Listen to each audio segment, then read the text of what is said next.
afternoon. Welcome to Criminalist Behavior Podcast, the podcast that takes you deep into the heart of Louisiana's history and current, most chilling true crime stories.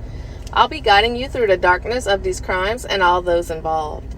Each week, we dig deep on those forgotten crimes or those crimes currently happening with the underlying legends that continue to haunt us. So lean in, listen, and get ready because true crime is anything but ordinary. Stay with me as we unravel what happened through these mysteries. So today we're going to be talking about the 1920s Acadiana serial killer who was the only man ever legally hanged in Evangeline Parish. This is episode number 33. And if this is your first time listening, hi, my name is Sarah Soudier, and I'm your host for Criminalist Behavior Podcast.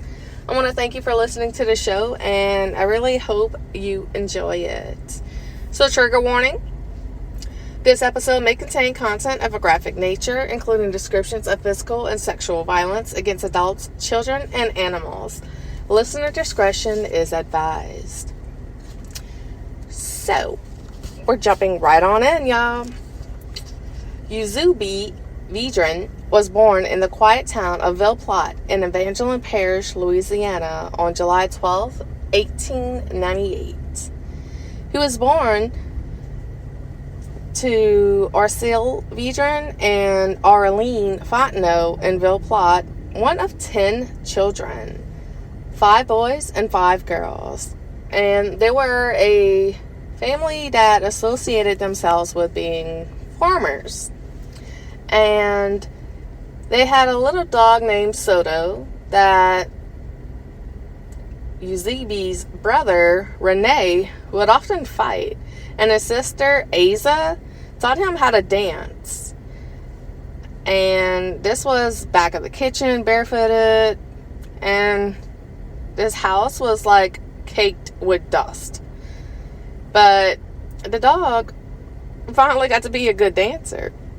Now, Euzebe grew up Catholic, but he wasn't really religious. And he actually quit school to work on the farm, only getting up to 4th grade. And the first little thing that he ever did in like a criminal matter was stealing his father's whiskey and money, and he did that damn near every day. And at just age 15, Euzebe began worrying, and how he said it, he didn't know what he began worrying about, but he would regularly find himself inconsolable, crying over just nothing. So to me, y'all, that seems like he was like a little either anxiety or he had some type of depression going on. So he literally started seeking out being a bad egg, just getting into all kind of different bad activities. He stole horses, he cut down fences, he literally let cattle out of their fences, and he literally took from one house and planted them at a neighbor's house just to watch the neighbors fight.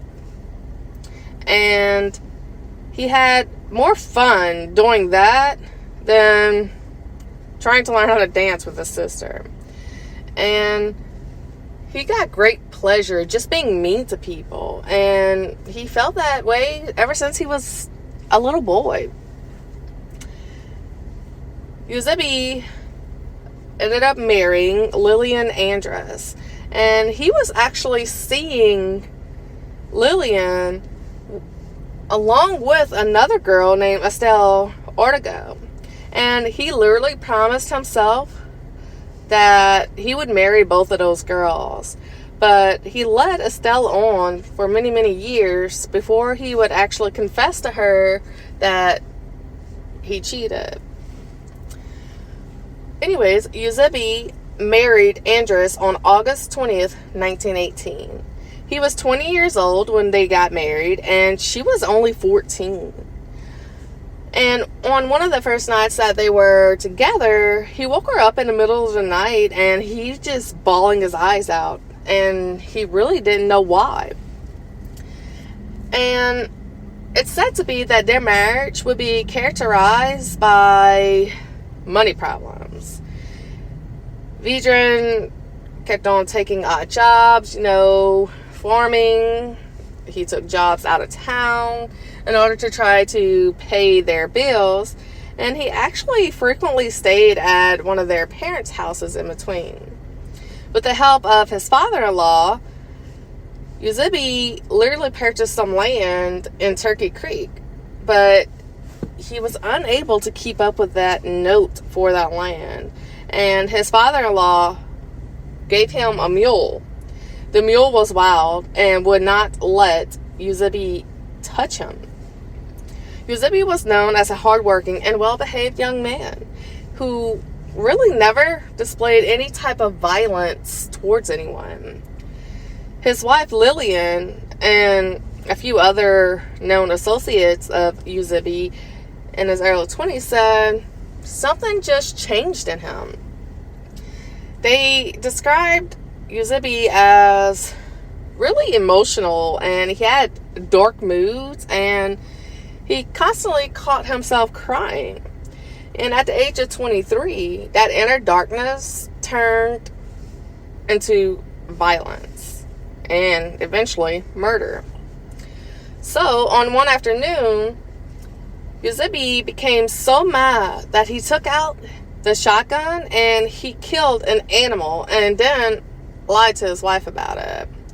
On top of all of these strains within this marriage, and through all these people that are near to Euzebe, his neighbor Pierre Vidrine, which by all means is no relations to Euzebe Vidrine, had started spreading rumors about him, saying that Euzebe was known for stealing pigs, and he was known as a hardworking and well-behaved young man, but this obviously a switch clicked, and this changed him completely. So Evangeline Parish former Pierre Vidrine, who shared the same last name but was not related to Euzebe, mentioned to fellow farmers that several hogs had been stolen from his farm. And weeks earlier, Euzebe's dog had killed one of Pierre's sheep, and Pierre told folks that he seen Euzebe around the farm on the days that his hogs went missing. So he was insinuating, he didn't see it, but he was insinuating that Euzebe was the one who had taken his hogs.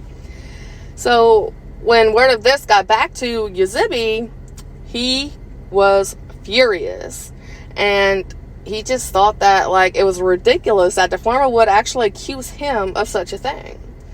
And his anger was followed by several days of just being all down and out, and he was seen inside just crying over this rumor.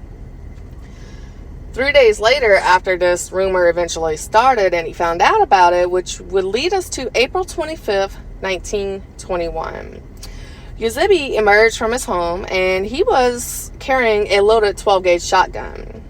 He headed straight to Pierre Vidrine's field where the farmer was plowing. Euzebe hid behind a tree and waited until the 70-year-old farmer that was plowing a row of his field came near him. Euzebe raised his gun, aimed, and fired both barrels. So this was a double-barrel shotgun. And if you're not familiar with guns, a double-barrel shotgun, you could pull there's usually a left or right trigger, and you could pull both triggers at the same time, and they go off simultaneously. Or you could pull one and not the other, and it'll only shoot one bullet. So he pulled both triggers. And Pierre Vidrine was nearly torn in two by the blast, and he died in his field. And this is when Euzebe ran home and hid his gun. So the farmer's body was eventually discovered, and the local sheriff rounded up a crowd. And in this crowd was no other Euzebe Vidrine, and they were hunting down the killer. Euzebe aroused suspicion when he mentioned details about the murder that none of the other people that was helping with the search of this killer knew. So he was leaking information only the killer would know, or law enforcement, because that was not released to the public. So 3 days after he killed Pierre Vidrine, officers came knocking at Eusebe's door, and they had a warrant in their hands for his arrest, and they brought him to jail. Vidrine was arrested and tried for the murder of Pierre, but would not be convicted. Euzebe remained calm and maintained his innocence. The jury believed him and returned a verdict of not guilty.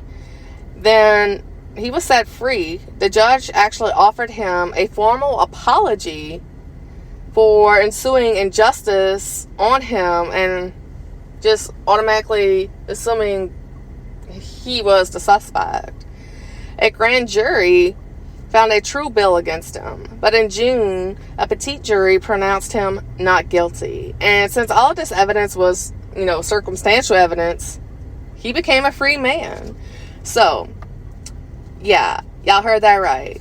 Euzebe shot and killed his farmer, who was his neighbor, and then convinced everyone that he was innocent, and he got away with it.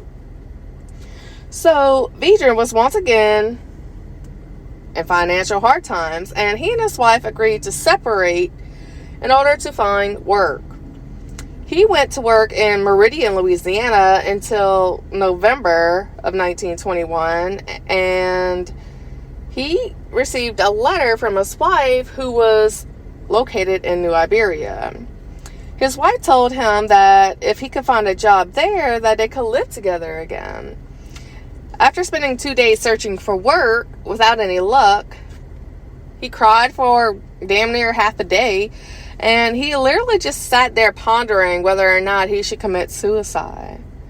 But he then made up his mind that he was just going to kill people on the road for a living, and that was December 2nd, 1921, when he made that decision. So, in the following months, Eusebe's desire to kill was growing strong. His crops failed, and he left Evangeline Parish to find work in Lafayette, Louisiana.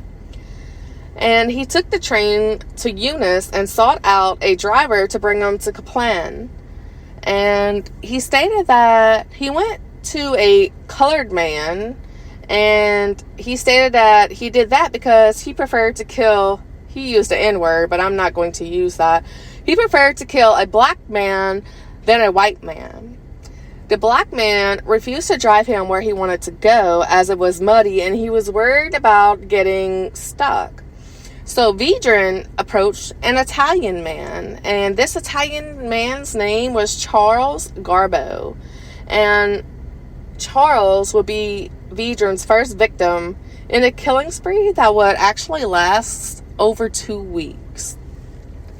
So, just out of Lafayette, on December 2nd, 1921, Vidrine met his victim. He was on foot when Charles Garbo drove by and pulled over to ask if he could give him a ride.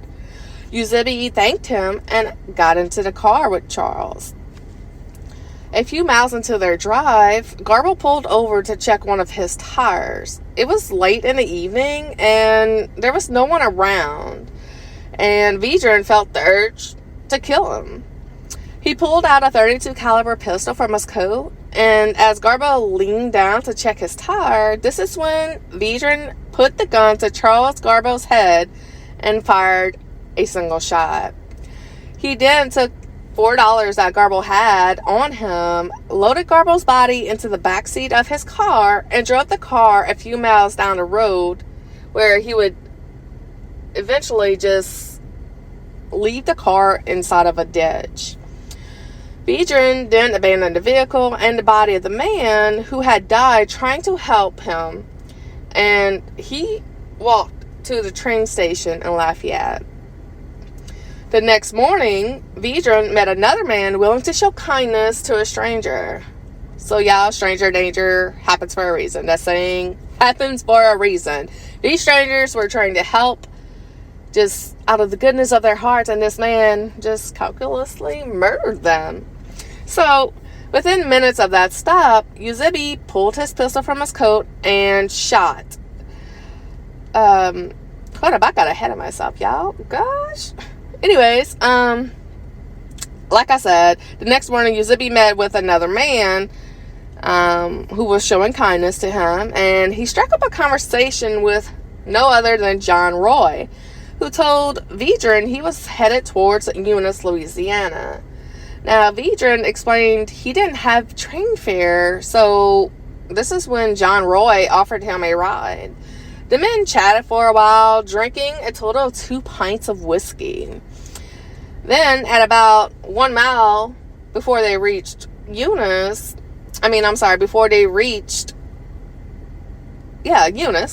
Euzebe asked John to pull over so he could smoke a cigarette.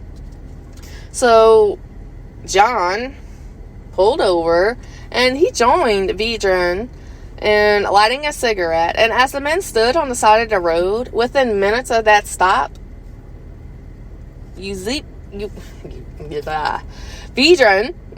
pulled his pistol from his coat and shot John Roy in the head.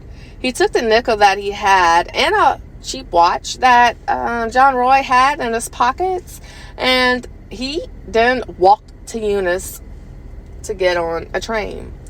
He planned to go to Alexandria, but he only had enough train fare to make it to Pine Prairie, and he would stay in Pine Prairie for about 4 days.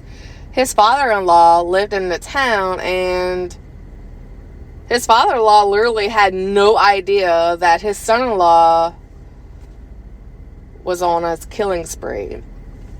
So 5 days passed, and after spending some time with his in-laws, Vidrine set out for Orange, Texas, and as you recall, his wife is still in New Iberia, Louisiana, just waiting to hear back from her husband on him finding a job out there and them getting to move back in with one another.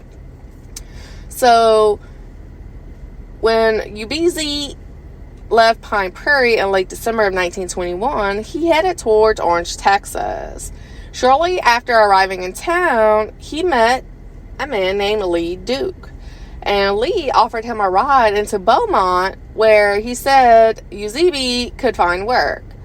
Once again, Euzebe asked the driver to pull over and join him to have a smoke.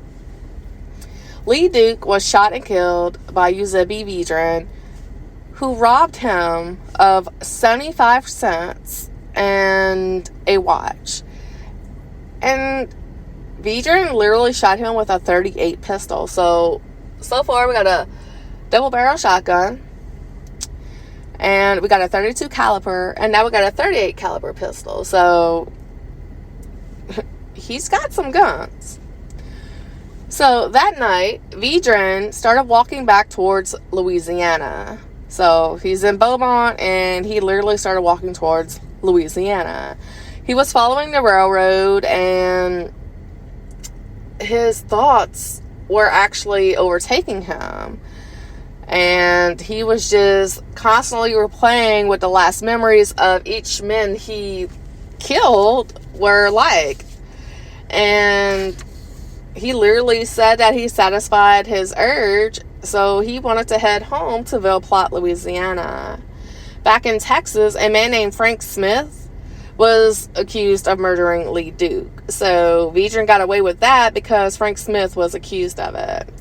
He was tried, convicted, and sentenced to 15 years in the Texas State Penitentiary, all while maintaining he did not know Duke and he had not killed him. So this innocent man named Frank Smith was sentenced to 15 years in the Texas State Penitentiary for a crime that he did not commit. Euzebe's periods of moodiness and days of constant crying would come and go for the next several years.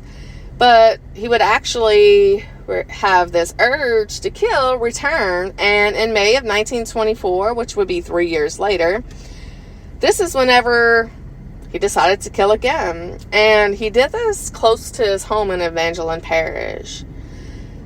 27-year-old Robert Leo Wiggins was the son of the parish sheriff, Robert Lee Wiggins, and late in the evening on May 19th, 1924, Robert Leo Wiggins was headed home to the new house he had just built for his wife. The day he killed Wiggins, Vidrine stated that he stolen a gallon of whiskey and kept himself drunk for 3 days straight. And on his way to his sister's house, he lay down in the woods and slept. And this is whenever he woke up and became overstimulated with temptation to just kill again. And Vidrine stated it was like there was one angel on the shoulder saying, don't do this, go on the right path, while there was the devil on the other shoulder egging him on to do this and go kill again. And there was a car that was driving towards him. And this is whenever he took the devil side of things. As the car started approaching, he noticed a man walking. So the driver of the car noticed Vidrine walking, and he pulled over and offered Vidrine a ride. When he got closer, he saw it was someone he knew, a childhood friend, Euzebe Vidrine. So this is when Robert Leo Wiggins said, oh, I grew up with him. Let me give him a ride. Friends, y'all, they grew up together. So Euzebe thanked Leo for the offer and acted like he was about to get into the car. And as he moved to get into the car, this is when he grabbed his revolver and shot him in the chest. This time, one shot didn't kill him. So Robert Leo Wiggins was continuing to move and try to get out of the car, but Euzebe shot him again and again. Euzebe eventually dragged Leo's body behind a tree, and he tried to drive the car off the main road, but the car died on him. Euzebe left the scene on foot and went home to hide his gun like he did before, and he changed out of his blue serge suit. Later that day, he remained calm when a group of men approached the town discussing that they found Robert Leo Wiggins' body. Eyewitnesses said that they seen a young man wearing a blue serge suit running from the area where Leo's body was found. So, 1, you did this close to home. 2, it's the sheriff's freaking deputy. 3, it's a childhood friend. And you was seen, there was witnesses. Like, okay. All of the ways you messed up, and I'm glad you did. But I digress. So, this is when Euzebe did what he had done back in April of 1921. He immediately offered to help with the whole crowd that was organized searching for Wiggins' killer. But things were different this time around. There were bloodhounds that were rounded up, and they assisted with the searching for Wiggins' killer. Those hounds followed the scent from the murder scene right back to the spot where Vidrine had encountered the group of men discussing the murder. The hounds then tracked that scent to Euzebe Vidrine's home, straight into his bedroom. There, authorities found the blue serge suit on the floor of his room, along with a loaded .38 caliber revolver with cartridges that would match the bullets at Leo Wiggins' crime scene. He was caught! Anyways, so this is about the time, like right before this incident happened with Wiggins. I'm going to take you back a little bit because I forgot to mention this, but Vidrine actually made it back to his wife in Louisiana to celebrate Christmas with his family. But before the celebration came to an end, Lafayette Parish Sheriff came knocking on his door. And he came to interview him about Robert Roy's killing. About Roy's killing. I'm sorry, I said it all messed up. I'm sorry. The sheriff was trying to interview Vidrine for Roy's killing. Euzebe was arrested, and he initially denied that he had anything to do with the murder of Robert Leo Wiggins. Wiggins' body had been discovered, shot once in the head, once in the heart, behind a white oak tree off the main highway between Ville Platte and Mamou. So, can you imagine a white oak tree? First off, I thought like all oak trees were like brown, but maybe I'm missing something, bro. I need to get out there. And I've been to Ville Platte and around Mamou. I just can't picture a white oak tree. Or maybe this was just olden days and we don't have that no more. I don't know. But it's interesting. I'm gonna have to look up a white oak tree. But Vidrine, after he snuck around in the woods, watched officials carry the body away to the house of Leo's father-in-law, Dr. Yves Ardouin, who was also the Evangeline Parish coroner at the time. And he followed him there. His clothes and shoes were covered in blood. And he said that he went to the house, looked at the body, and he associated with the people. But he didn't stay there long. And it didn't have any type of effect on him when he seen the body. He said his heart didn't even beat faster, and no one even thought he would be a suspect. He said he went home, not even bothering to change his clothes or hide his gun. When the police arrived at 5:30 in the morning, they found all they were looking for. And this is connecting Vidrine to the murder. So they took the bloody clothes and shoes, along with the pistol and cartridges found, and that's when the bloodhounds were brought in from Crystal Springs, Mississippi. And one particular bloodhound named Red Eagle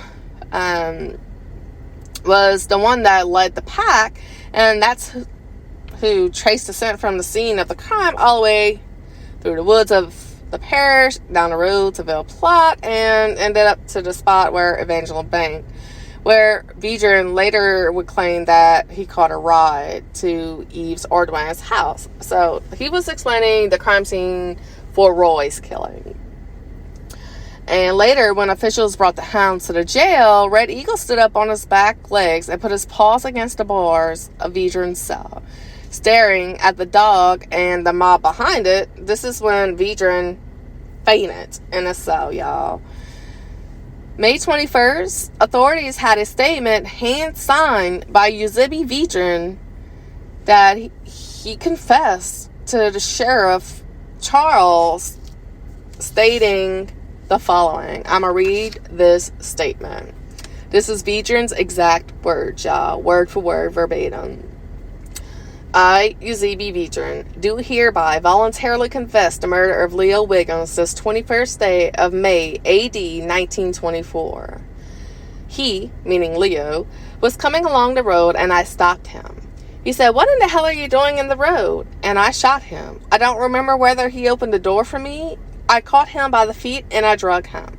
I drove the car to where it bogged out. I did not know it was Leo when I shot him, but I knew him when I pulled him out. I was drunk and I did not know what I was doing. I don't know why I took his car. I have been accused, but this is the first man I've killed. Close quotations. That very statement is whenever Vidrine admitted to killing Robert Leo Wiggins, but he said that was the only person he's ever killed. But on May 21st, authorities had the statement hand-signed by Euzebe Vidrine, and they actually printed that confession in the Times-Picayune. So, the outcry from the public was, as expected. Wiggins was a well-known, loved member of the community, and Wiggins' funeral was held at Sacred Heart Catholic Church with over 1,200 people in attendance. And it's said to be the largest ever held in Evangeline Parish. Euzebe also pleaded for mercy for the sake of his mother, saying if he was executed, it would destroy his mom. Bro, how you gonna sit there and, try to ask the courts for leniency. Whenever you didn't give these men that you murdered cold and calculously leniency. Right, your morals is all messed up. So days after Eusebe's arrest in Evangeline Parish, the Lafayette Parish Sheriff arrived in Ville Platte to notify the sheriff that a watch found on Euzebe at the time of his arrest matched the watch that John Roy had when he was murdered and left on the side of the road. Authorities also matched Eusebe's fingerprints to a set of prints lifted from Lee Duke's crime scene outside in Beaumont, Texas. When the sheriffs presented this new evidence to Euzebe Vidrine, he maintained his innocence, saying he had killed Leo but was not responsible for the other crimes that they asked him about. And when asked how he felt after he killed Leo, Euzebe said it made him feel better, like a weight has been lifted. Killing a man lift a weight off your shoulders. Oh, I'm fucking glad. I am so glad. So, Euzebe Vidrine stood trial for the murder of Leo Wiggins on June 29th, 1924.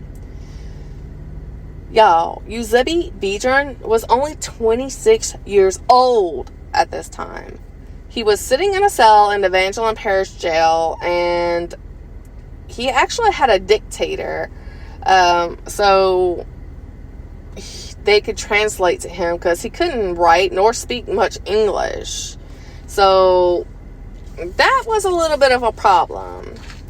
And according to Vidrine, again, word for word, verbatim, have grown and do not understand why and how I have been that way.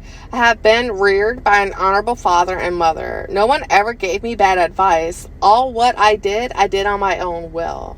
God knows I tried hard to change my life's course, but I never could resist the temptation which pulled me down in the very depth of hell. Close quotations. So, in the days just before Vidrine's end, as you would, Vidrine made several requests, and all of these requests were granted.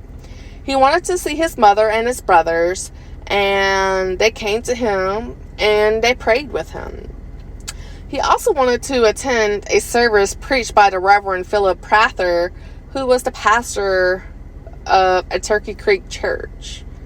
So Reverend Philip, along with a segment of his congregation and some of his choir, came and held a service right in Vidrine's cell. And they read the story of how Christ forgave the thief crucified just beside him. He later received his last rites from the Catholic priest, Father Savvy. He asked to hear the sound of a violin, and after a musician was brought in for the occasion, asked them to stop playing after they played 3 songs. How odd is that? This is a weird request, right? Vidrine also requested that he be bathed, showered, and photographed before he went to be executed. So, yes, y'all, he was executed for this crime. And he actually stated he wanted to make a grand appearance. And the sheriff went out and purchased a suit for Vidrine. Vidrine's last request was that after his body would be publicly displayed in an open casket in the center of the courthouse square. So the night of August 7th, Vidrine was reportedly in good spirits. He was laughing with the guards, and he actually slept all through the night on his last night in which he would be alive. So on the day, he was led at noon to the gallows by Sheriff Pichu and his deputies. On the way, he stopped to pose for photos by the local newspaper and would not go forward until they assured him that the photos were good enough for publication. Y'all, the nerve of this guy. What? So the weekly Ville Platte Gazette noted that on the day the trial started, Vidrine was visibly trembling as he entered the courtroom. And they speculated that it was due to him not being able to sleep, or perhaps the fear of him being hung is the reason why he was shaken. So on the stand in broken English, he delivered a rambling and desperate speech, which most of it was stating that he blamed the whiskey and he placed the blame on being drunk. So he stated, the 2 or 3 first drinks you take, you will swear that whiskey is the best friend in the world. But my friends, take my advice. Whiskey will make you do things that you do not want to do. That is the kind of friend whiskey is. I hope to God that Mr. Charles Peachy will never fail to put every man he will find with whiskey under arrest. He also told the court that because he had confessed, he had no crime remaining on his conscience, and that because of this, he should actually be granted mercy.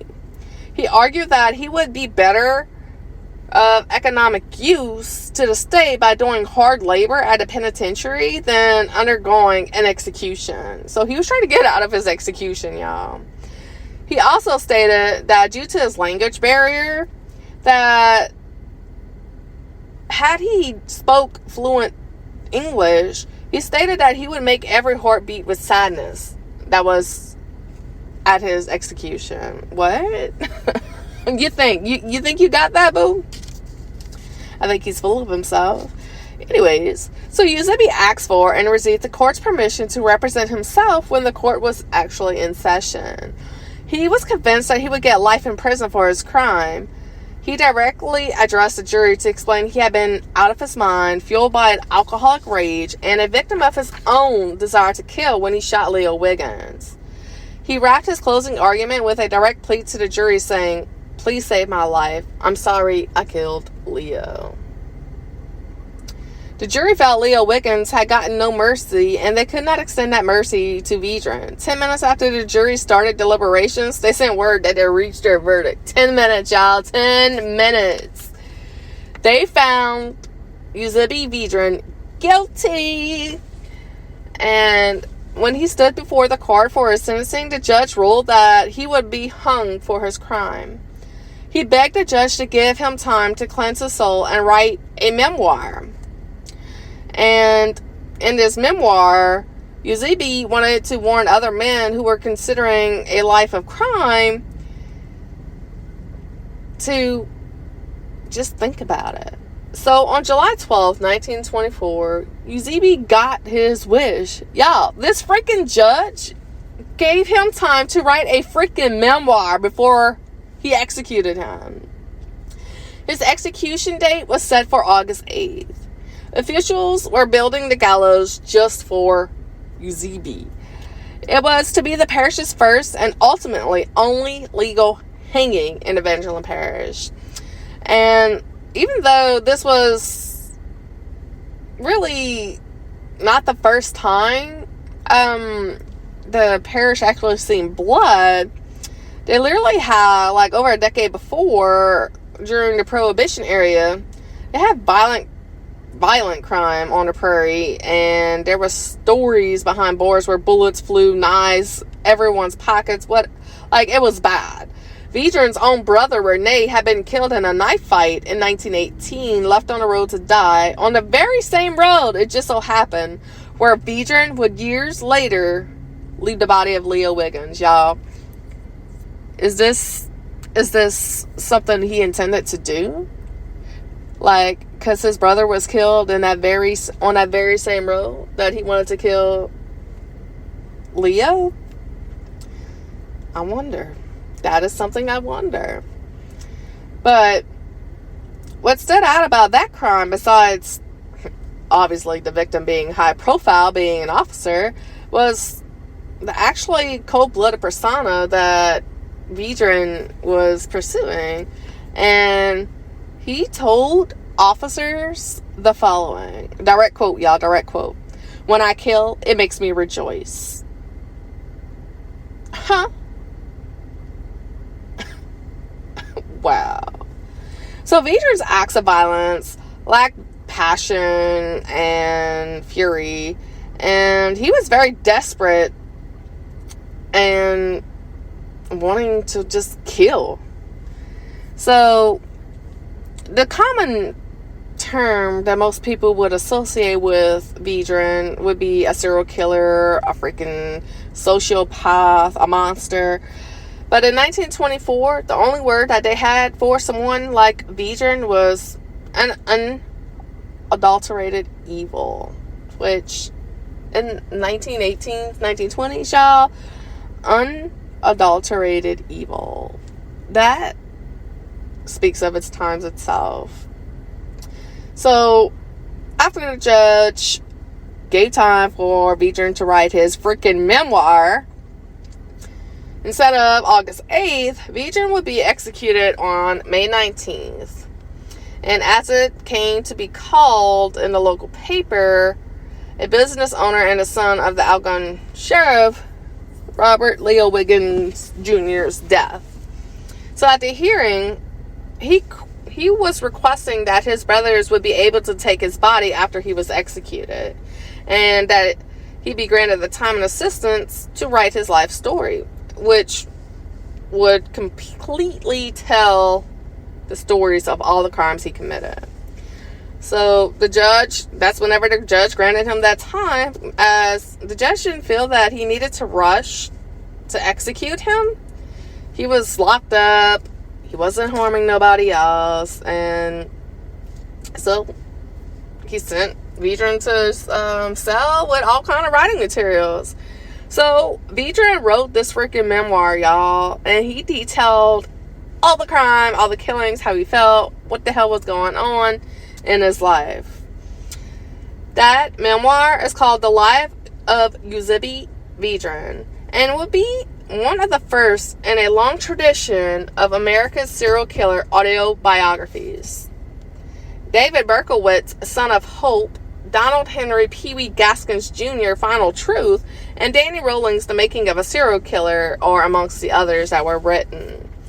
So for this Vidrine fella, the confessions offer an opportunity to take ownership of his heinous crimes, and maybe he expressed some type of regret, or like, I don't know, determined that he was narcissistic. Like, I don't know, but he actually explained in that memoir of like what led him to the day of execution, all his life choices. So he spent every waking moment in a cell writing his memoir, and it revealed that over that past 4 years, he was responsible for the deaths of 5 men. He confessed to the murders of Pierre Vidrine, Charles Garbo, John Roy, Leek Duke, and Robert Leo Wiggins. And as he wrote the record of his crimes, his defense team worked to save his life. They appealed to the court, arguing that Vidrine was clearly an insane and unbalanced man and should be in prison for the rest of his life, that he should not be executed. And during a lunacy commission, the judge appointed overseeing the case, and they declared that he was sane. So, when informed of the news that his execution was moving forward, Vidrine said to his attorneys the following statement. Direct quote, y'all. "Well, I guess that's it. The jig's up." Get damn right the fucking jig's up, bro. Like, you just killed 5 men. Like, you think the jig's not up? Yeah, it is, boo. So Vidrine was cheerful when he met his mother and brothers and his wife on his execution day. When the time came to leave his cell and head towards the gallows, he appeared calm and delighted that thousands of people gathered in the courtyard and around the jail. And he actually liked the audience. Now, they just was there to see your ass get hung. A public hanging. The first in its freaking time. They wasn't there because you were fucking popular, bro. They wasn't praising you.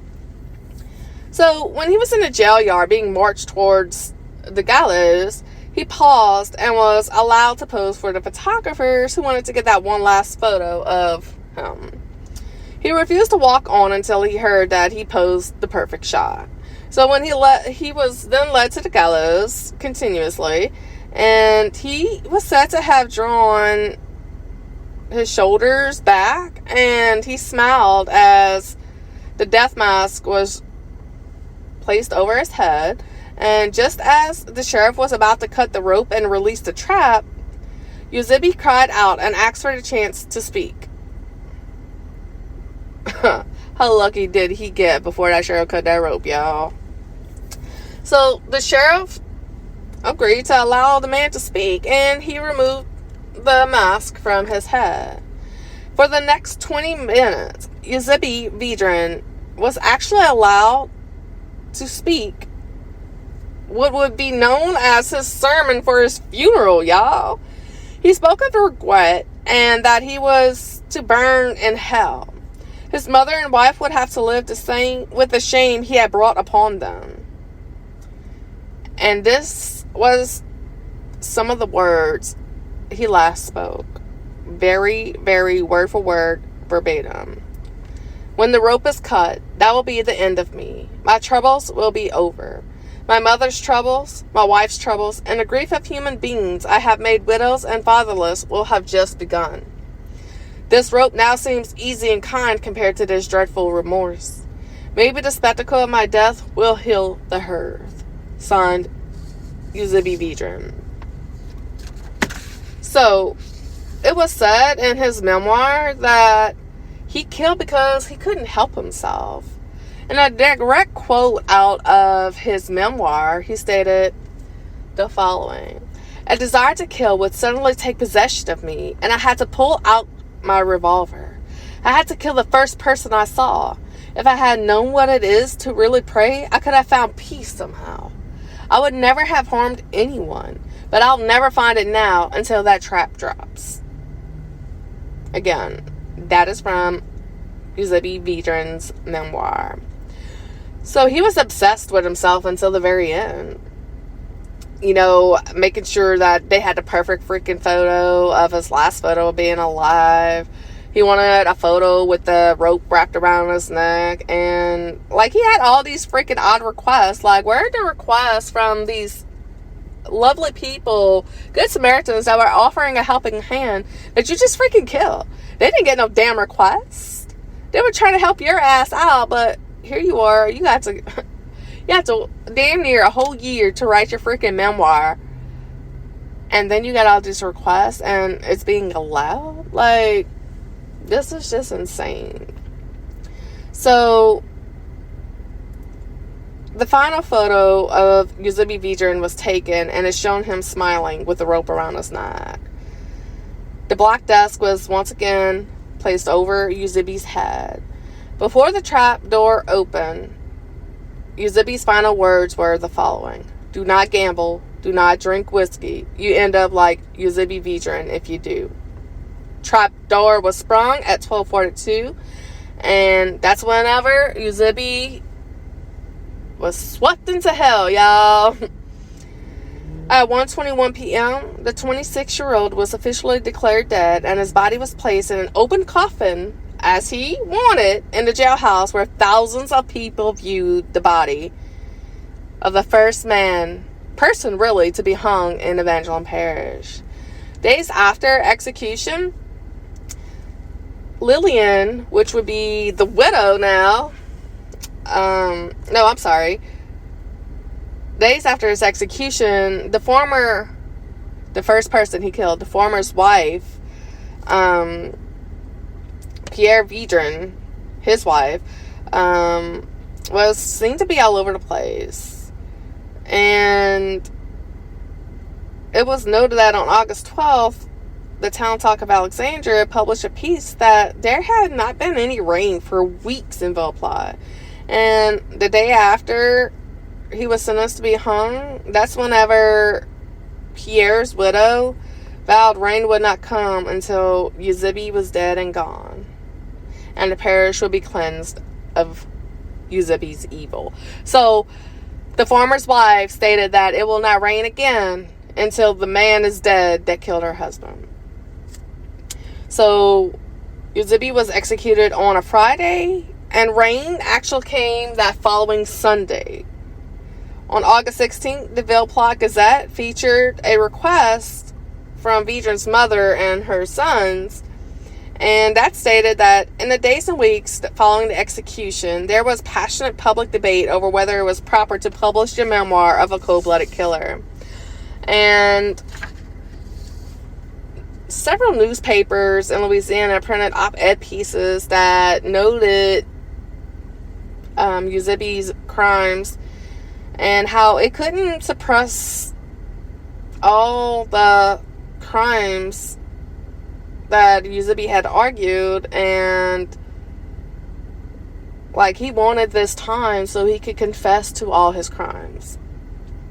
So they argued that publishing the book would only tell of crime and created a hero out of Euzebe as opposed to being the freaking serial killer that he is. And there was concern that Euzebe Vidrine's memoir could inspire other criminals to follow in his footsteps. So, according to the Ville Platte Gazette in 1924, it stated, if the aim in the issuance of Vidrine's Life of Crime was at public uplift, moral welfare, then its projector should circulate it free, not commercialize it for its filthy profit. The memoir was published with ads running in some newspapers with details on where you could buy a copy of the thrilling life story of Euzebe Vidrine. Wow. The memoir was actually able to be published, and ads literally did push the sales of the books in many newspapers, and how it literally had Euzebe looking like a cold-blooded killer, not a hero. So there was concern that they could have been copycat killers that could have been using Eusebe's memoir for their own. And there was stating that the Vidrines must have had something in their gene job, because members of the Vidrine family followed Euzebe to his grave. So 6 months after Euzebe was hung, Eusebe's brother, Algie, was found beaten to death within a mile of where Leo Wiggins had been found. And also the same road that a former brother, Renee, had been killed many years ago. Algie's murder would not be solved for almost 20 years. Then in February 1937, Aureline Vidrine, Euzebe, Renee, and Algie's poor mother was struck from behind by an automobile while driving her horse and buggy. She flew from her seat and she was instantly killed. Bro, y'all talking about the Black Plague, huh? Y'all talking about that karma? Bruh, karma got this, bro. Like, Eusebe's family didn't do this. Like, the mother did not do this, but the brother died originally. Then Euzebe went on a killing spree. Then his mom was killed instantly by a vehicle striking her horse and buggy. And that same year, Eusebe's second cousin, named Melvin, would commit the most heinous crime since Eusebe's, right? Euzebe Vidrine's cousin, Melvin Vidrine, became to be the next killer in the family. In 1937, April to be exact, there was a shocking murder of a local Evangeline Parish woman, Francina Vizonat. Her common-law husband was a local farmer known as a blue-eyed, dreamy-looking man who had fallen for her. She was still married to another man that didn't want to grant her a divorce whenever she met this local farmer. The two lived together as common-law spouses, but in April 1937, Francina's best friend went to police to ask that they help her find her friend who wasn't seen in 5 days. The sheriff agreed to look into the matter, and they went to the couple's home to question her partner, who initially said he had no idea where the woman was. The sheriff noticed there was blood in the home and what appeared to be a trail of dried blood from the house in a wooded area. And this was when that man was arrested, but he continued to claim that he was innocent. Shocker. Anyways, the sheriff pushed the man to confess what he had done and noted that he actually resembled another man that he watched hang in 1924. The man the sheriff was questioning was Melvin Vidrine, which was Eusebe's cousin. He pushed Melvin and asked if his heart was as dark as the heart of the man he saw swing from the gallows in the parish. He told Melvin he could swing from the gallows too, or confess and earn mercy from the court. Melvin confessed and led the sheriff to Francina's body in a shallow grave near their home. Melvin would confess to her murder 3 times, and he had several different stories as to what actually happened when he murdered Franzina. He initially said that they argued and he killed in a fit of rage when he learned that she might just be leaving him. He then argued that he found her in the woods that day, distraught and unwilling to go on living. So she was contemplating suicide. That was his second reason. And apparently, allegedly, according to him, which is complete bullshit, whatever, she asked him to shoot her because she was not able to pull the trigger. Melvin would testify in court that killing Franzina was a last act of love to help the woman who was in so much pain. So a mercy killing is what he was saying. He killed her as a mercy killing. Get the hell out of here, bro. But as Melvin described it, he carried out with a gun in one hand and their baby in another. Melvin was holding his 18-month-old child when he shot Franzina. Yeah. The child's mother. The baby was 18 months old. In case y'all don't want to do the math. A year and a half, bro. A year and a half. The father shot his mother with him in his arms. What the? He eventually confessed to this, and he pled for mercy at the trial, saying he had offered mercy to Franzina. The prosecution asked for the death penalty, but the jury would convict Melvin Vidrine and recommend life in prison. I don't understand the whole life in prison thing. Like, no, bro. Just, anyways, Angola prison would be the next home for Melvin until he died. At the sentencing, the judge said that the jury had made a mistake and not been brave enough to recommend the death sentence. It was clear that the judge preferred to see Melvin hanged like Euzebe had when he was swept away through the gallows in 1924. And so, y'all, this is the case of serial killer Euzebe Vidrine. What do y'all think about this? First off, he got away with murder the first go round because circumstantial evidence. And then he denied all of this. Went on the killing spree. He was just a disturbed individual. I do believe that he had something wrong with him mentally but back then they didn't have this insanity plea or none of that good stuff. They didn't have competency hearings if he was fit to stand trial, none of that good stuff like they do today. But nothing to say though, this man coldly and calculated murdered these 5 men. All who was just trying to help him. I am really interested to see what y'all would say, how y'all feel about this case. And please do write us. You could comment on any social media. You could email us what you think about the case. Comment on your local podcast app and I'll get it regardless.